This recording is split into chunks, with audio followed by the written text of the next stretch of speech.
So my name is Lucas Mullen, a current student in the IDT 9001 course. This presentation is focused on the design principle of face-ism ratio. This is the ratio of face to body in an image that influences how the person is perceived.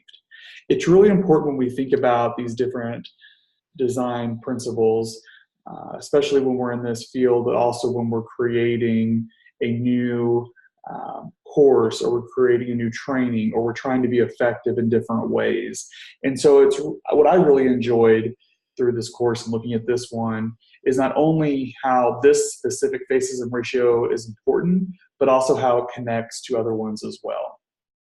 When I walk through this process, I'm going to talk about how the design principle applies to effective communication, and also how the design principle applies to effective instructional design for enhanced learning.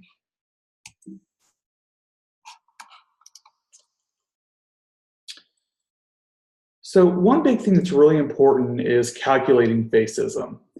Face-ism is calculated by dividing the distance from the top of the head to the bottom of the chin. That's the head height. By the distance from the top of the head to the lowest visible part of the body. So the total visible body height. When you see the diagram that I have on the side, it's really important to see how the bigger picture, what's focused on the face, is more thoughtful, and that when you're thinking about that, when as a viewer, as a consumer, as a student of learning, that's kind of what you see when you look at the data for that. When you go over and you work your way over to the low image or the low face-ism, you get more emotional response because the person or the product that you're looking at, which happens to be our friend there with the pink shirt, he has the ability to show more emotion. He has the ability, not only with his dress, but his hands, as you can tell, are basically telling a story. I know when you work your way over to the more thoughtful response, when you see his face, you wonder, you're looking at his lips, his ears, his eyes. You're more focused on those very specific details. But when you move your way over to the emotional response on the low face-ism, you really have the option to really see more of what he can do to tell a story.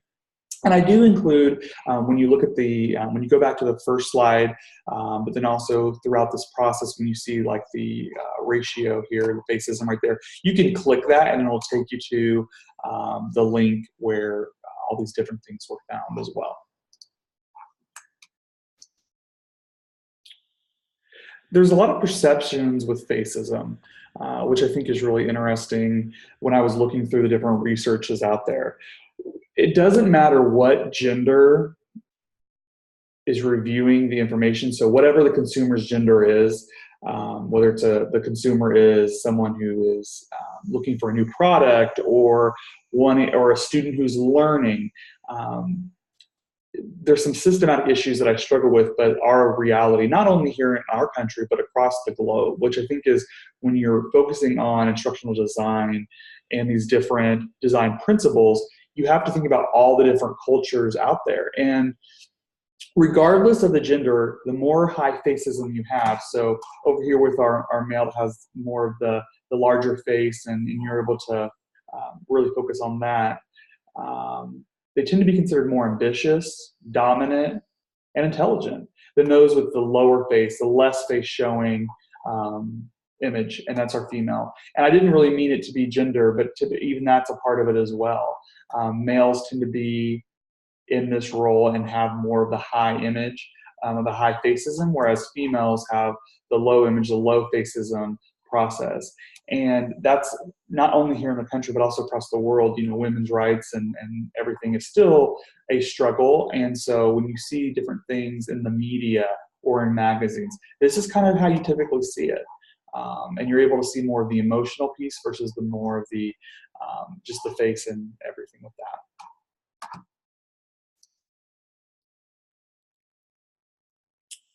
When they do the research as well, we definitely covered the male piece as well as the female and the gender piece that tails.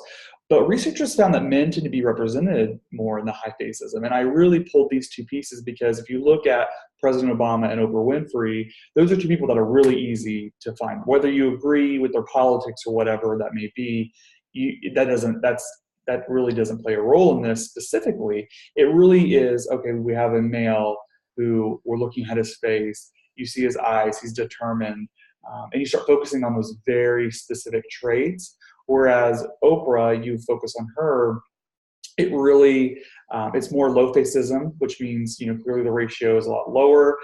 You can see her more body language.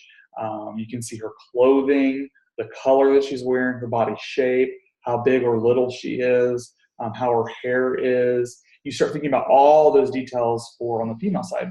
And typically, like I said before, that's how it's portrayed, not only in our country, but also across the world when you start thinking about males and females and what that looks like. And you can argue how fair that is. That definitely is something that's out there when you think about the design principles for the media. I did talk about the body, and if you look at different things that relate to facism, bodyism is also a big one out there, and that's another topic that someone else may have covered as well. And as we know, it's always a struggle, but it's something that we will continue to work with, as people who are focused on the gender piece. But when you're looking at marketing to people, you really have to make sure that you meet the needs of that population. So that's why, even though it's not fair, sometimes when you have to create something that's telling, we as professionals live up to those expectations, and that's not necessarily always a good thing. There was really an interesting study that I thought was interesting, that college students were they had a pen, pencil, and paper, and they were tasked to draw different genders. They had to draw a man and a woman. And they were only told, the only instruction piece that they were told, other than to draw a male or female, was that they would be evaluated on their drawing skills. So that's the only pieces that they were given. Well, when they drew, similar to what we talked about before, women were more full body. They had different details, what they were wearing, how they were shaped.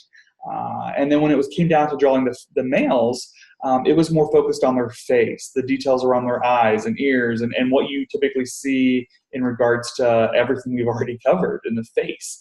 And it was really that high facism versus the low facism.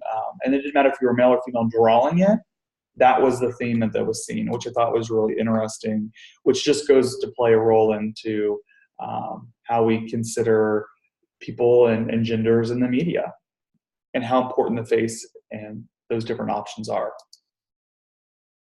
Some different considerations for facism in the future when you're thinking about this, whether it's a political ad, you look at those Time magazine pieces when people are doing different medias, or if you're creating a course for students, or you want people to understand something, you have to really consider what that looks like from a picture component or drawings, and how the viewer or the consumer is going to interpret your information when you move through that.